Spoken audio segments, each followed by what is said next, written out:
entregado en 5 días hábiles. Pueden registrar sus nombres, apellidos, ciudad y país. Mar Ervin es CEO de la Fundación Mochila de Sueños en Venezuela. Trabajan en base a capacidades específicas del aprendizaje y nos impartirá conocimientos sobre neuroeducación y la calidad de vida en las aulas neurodivergentes. Bienvenida, estimada Mar Ervin. Muchísimas gracias, de verdad, un inmenso placer desde Caracas, Venezuela, la tierra de Simón Bolívar, padre de ese sueño de la tierra grande, de la patria grande, y que hoy de alguna manera yo me siento feliz de compartir con mis hermanos latinoamericanos, hermanos de tierra, hermanos de sueños, de profesión, hermanos pues en la lucha por una sociedad cada vez más tolerante, más respetuosa hacia la diversidad y las diferencias. Y lo único que va a hacer posible ese sueño es a través de la educación. Y hoy estamos aquí porque vamos a conversar sobre esos casos de éxito rápidamente que representan digamos, la neuroeducación, la implicación de la neurociencia, de las ciencias, a través de los mecanismos de la educación. Escuchaba hace rato que uno de nuestros compañeros decía que muchos veníamos de otros, digamos, de otras esferas de desempeños laborales. Estamos permítanme un segundito que estoy teniendo un problemita con la presentación, pero ya lo vamos a resolver. Muy bien. Hablábamos que veníamos de otras profesiones, efectivamente.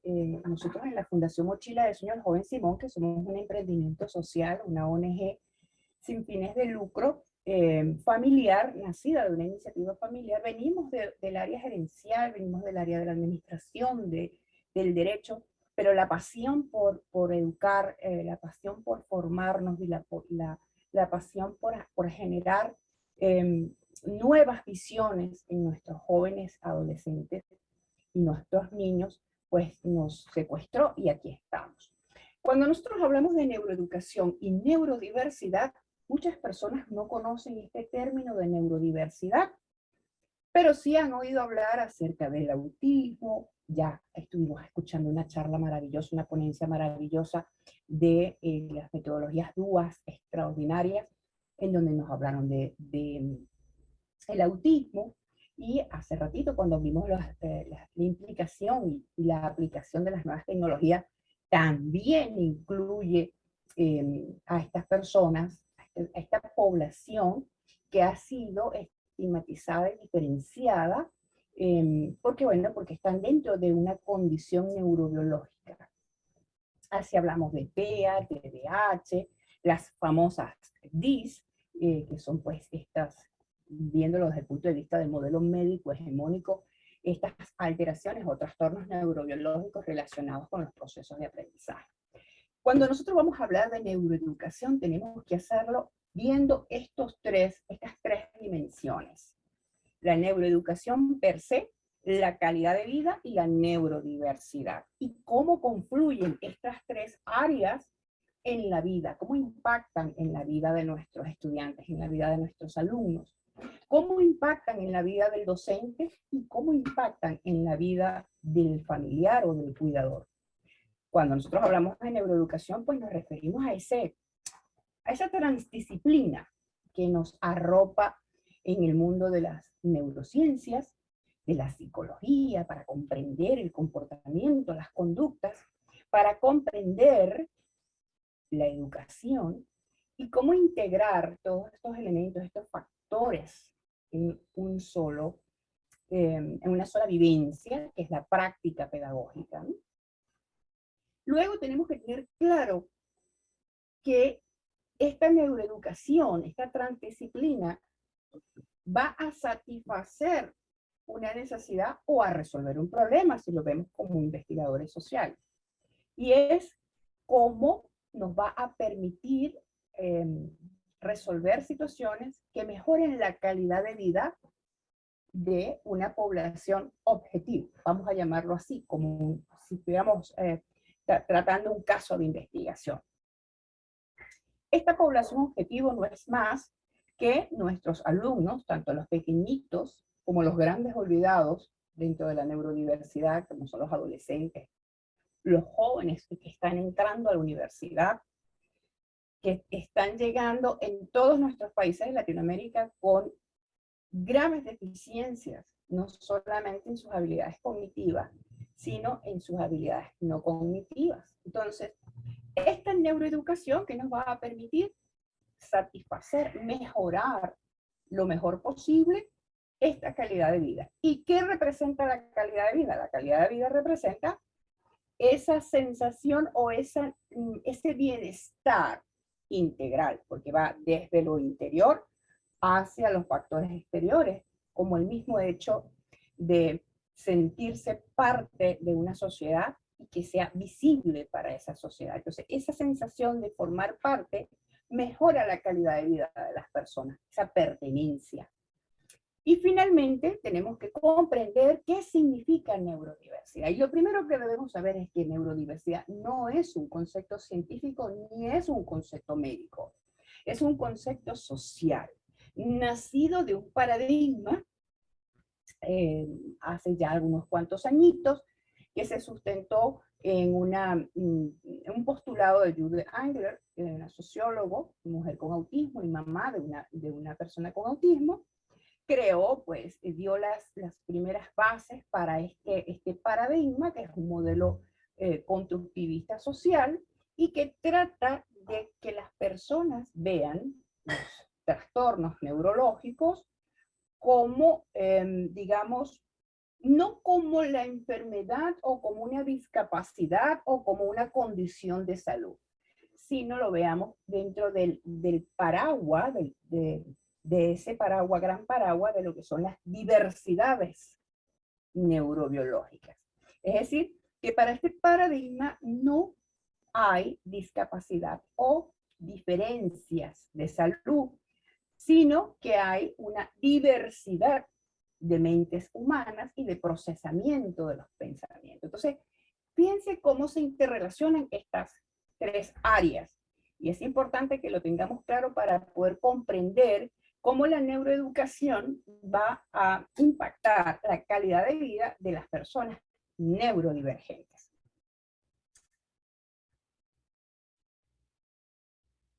Cuando nosotros hablamos de neurodiversidad o neurodivergencia, nos estamos refiriendo no solamente a las personas que están dentro del trastorno del espectro autista o que están dentro del TDAH o que tienen alteraciones,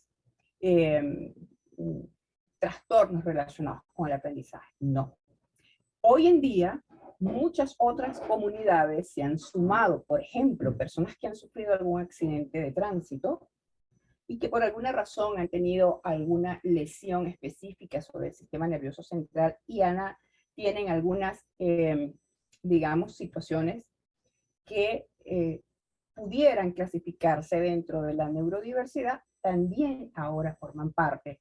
Otras condiciones como por ejemplo la depresión, la ansiedad, que es hoy en día tan recurrente, no solamente en los adultos, cada vez son más inquietantes las cifras de ansiedad infantil, depresión infantil, distimia. Entonces, cuando nosotros entendemos la neurodiversidad, que ya les dije que no era un concepto científico, sino social, estamos visualizando un grupo de personas, sin ser excluyentes, pero que forman parte de ese gran número de la diversidad. Cuando nosotros hablamos de alumnos neurodivergentes, no estamos siendo exclusivos respecto a otros alumnos, pero sí tenemos que comprender, y este es un término que hemos desarrollado dentro del Centro Internacional de Formación Especializada de la Fundación Mochila del Señor Joven Simón. Cuando hablamos de alumnos neurodivergentes nos referimos a aquellos chicos que son aprendices, pero que son susceptibles de ciertas alteraciones que pudiéramos considerar significativas y que están directamente relacionadas con las funciones ejecutivas que son fundamentales en el desarrollo de una persona y, por supuesto, de la calidad de vida de este estudiante. Por eso tan importante la conferencia, la ponencia de las metodologías DUA, porque a través de las metodologías DUA integramos, unificamos el esfuerzo y el aprendizaje se hace universal. Generalmente estos alumnos neurodivergentes van a tener desafíos como todos, en los temas de inatención, impulsividad, quizás algo de perseverancia, una inhabilidad o incapacidad para sobrellevar los procesos de cambio, de criterio, de conducta que tienen que ver con acciones estereotipadas. Esas son, digamos, las características que pudieran significar en un momento determinado ser diferenciales, ¿no? Para poder identificarlos en el aula, no para etiquetarlos, sino para poder identificar en nuestro proceso de evaluación, en nuestro DOFA de aula, cuáles son las necesidades, pero también, como nos explicaba el profe hace rato, cuáles son las potencialidades, porque es allí donde nos debemos que concentrar, no en los desafíos. Debemos conocerlos desde el punto de vista de la evaluación, desde el punto de vista de lo que podemos encontrar, pero más desde el punto de vista de las potencialidades de este alumno. Entonces, ¿qué es un aula neurodivergente? Bueno, ahí lo ven en nuestra lámina. Es un microhábitat donde tenemos diferentes formas de procesar la información. Algunos son kinestésicos, sensoriales, visuales, auditivos, y evidentemente todo este compendio de formas de percibir el conocimiento, de percibir el aprendizaje, es lo que nos va a permitir entender el gran concepto de las aulas neurodivergentes, conociendo sus desafíos, conociendo esas necesidades que tienen nuestros alumnos dentro de la neurodiversidad, porque viven procesos cognitivos y emocionales que pudieran considerarse diferentes, entre comillas, a lo que establece la norma social. Entonces es importante que lo podamos ver así. ¿Cómo nosotros vamos a mejorar la calidad de vida? Y entonces aquí comenzamos a entender que estas aulas neurodivergentes, que son desde los más pequeñitos, incluso a nivel universitario, que es nuestra experiencia con alumnos de las aulas universitarias acá en Venezuela, que son muchas veces los grandes olvidados, como nosotros, con metodologías que generalmente son utilizadas para los pequeños, las llevamos al campo de la universidad para alimentar el proceso de aprendizaje de alumnos que piensan y procesan la información de manera diferente. Recordemos que para nosotros poder mejorar la calidad de vida de la persona neurodivergente, de nuestros alumnos, nosotros tenemos que considerar que para las personas neurodivergentes, la calidad de vida se mide en base a esa dimensión que tiene que ver con su contexto cultural, con esa posibilidad de tomar decisiones sobre sí mismo, de aceptarse, de aceptar que forma parte de un grupo, de su integración dentro de ese grupo, y que por supuesto, desde el punto de vista terapéutico, desde el punto de vista social, económico, sean satisfechas esas necesidades básicas humanas, y que sea accesible a cualquier oportunidad de estudio o de trabajo. Eso en línea general representaría lo que diríamos el bienestar para satisfacer esa calidad de vida. Pero hay aulas, o mejor dicho, hay necesidades que tienen necesidades que son muy específicas de las aulas neurodivergentes. Eso no significa que, por supuesto, para los demás alumnos no sean necesidades. Y siempre lo planteo de esta manera. Cuando vamos a hacer un abordaje específico, pues tenemos que centrarnos sobre las potencialidades y los desafíos de estos alumnos según su condición neurobiológica específica. Y esas necesidades son las necesidades de interacción, porque son los elementos, digamos, las características nucleares que resaltan dentro de las diferentes condiciones neurobiológicas como el TI y el TDAH, en donde hay una gran necesidad y hay que hacer grandes esfuerzos para manejar, mantener, gestionar y desarrollar esa interacción social de nuestro alumno neurodivergente. Todo lo que tiene que ver con la comunicación y el lenguaje, tenemos que tener estrategias claves para apoyarlo en los procesos de comunicación y el lenguaje. Son personas, y aquí viene el punto clave, con una profunda vulnerabilidad emocional, dadas sus propias, digamos, de sus propios desafíos de interacción social, aumenta la vulnerabilidad social, y esto va a incidir en los estilos de aprendizaje, en las formas de aprendizaje que ya pudieran estar afectadas por esta alteración neurobiológica, y que adicional a la vulnerabilidad emocional puede implicar aún más en los procesos de aprendizaje. Por eso es que hay que tomar en cuenta que las áreas de la vulnerabilidad hay que tomarlas desde el punto de vista de la educación o de la neuroeducación. Un factor que es importante que los docentes y las instituciones educativas tengamos en cuenta es que muchas veces la calidad de vida del alumno nace y comienza cuando reciben el diagnóstico, cuando la familia recibe el diagnóstico, y este diagnóstico no solamente debe ser especializado, tiene que ser acertado, asertivo, efectivo, sino que debe haber un acompañamiento emocional. Hay una tendencia de ver, y sé que tenemos en el grupo psicólogos, pero hay una tendencia de ver al paciente como una suerte de experimento, ¿no? Y no vemos al paciente desde el punto de vista de sus sentimientos, de sus miedos. Entonces ahí viene un poco todo lo que son los factores de desarrollar el rapport médico, la confianza y el respeto. Toda esta información que viene del personal de salud va a llegar a las manos del pedagogo, va a llegar a las manos del docente, va a llegar a las manos del psicopedagogo, del maestro sombra. Y esa información él debe contribuir a establecer un enlace entre el médico, la familia, el personal de la escuela o de la universidad y la misma persona neurodivergente. El otro factor que va a mejorar en los procesos de neuroeducación dentro de la neurodiversidad es, tal cual como lo establece la Organización Mundial de la Salud, el desarrollo de habilidades para la vida. Esta mañana hablaba con una colega de Chile que estamos orientando a una mamá y le decía que los desafíos de su hijo no representaban el problema.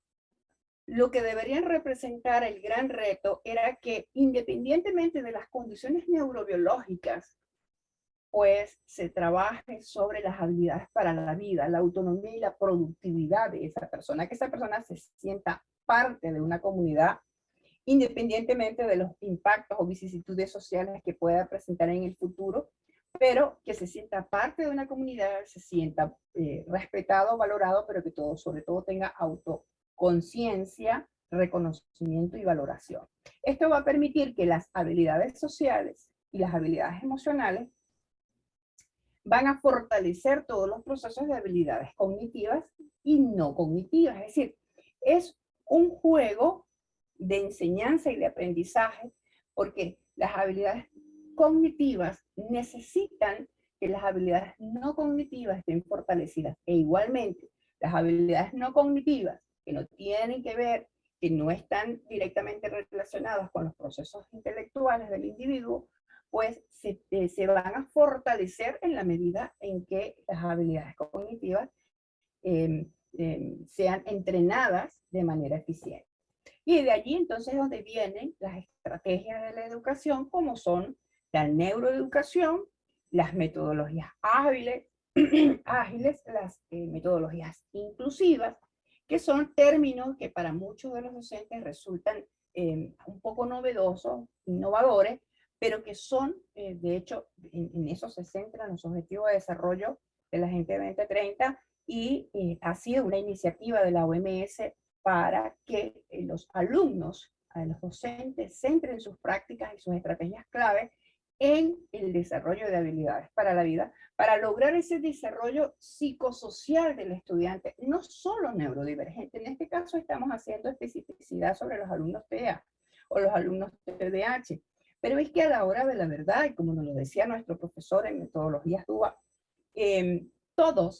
todos aprendemos de manera distinta. Entonces todos formamos un gran conglomerado de personas neurodivergentes, porque al final ninguna mente es igual a la otra.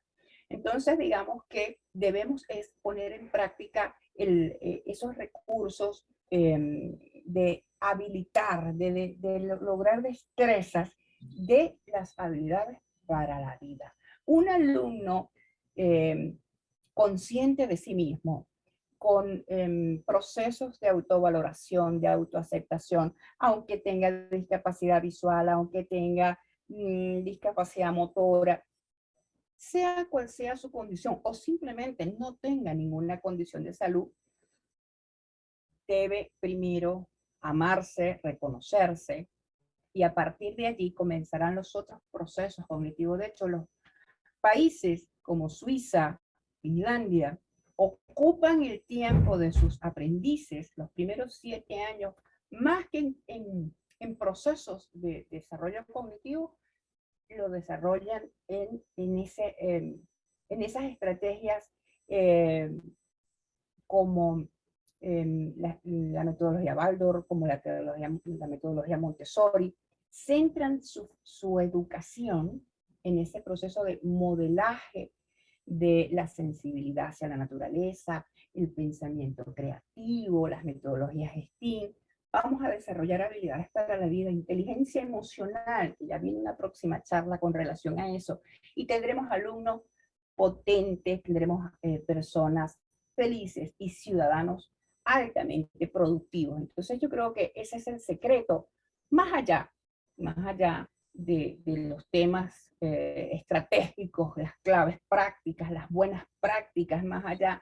No digo que no sea importante formarnos de una forma especializada en diferentes técnicas, pero la técnica más importante que tiene el docente, y escuchaba a otro docente por allí decir que somos la profesión más hermosa, porque somos los que estamos forjando presidentes, estamos forjando científicos, estamos creando los ciudadanos del planeta. Entonces, hacia allá es que tenemos que trabajar, ¿no?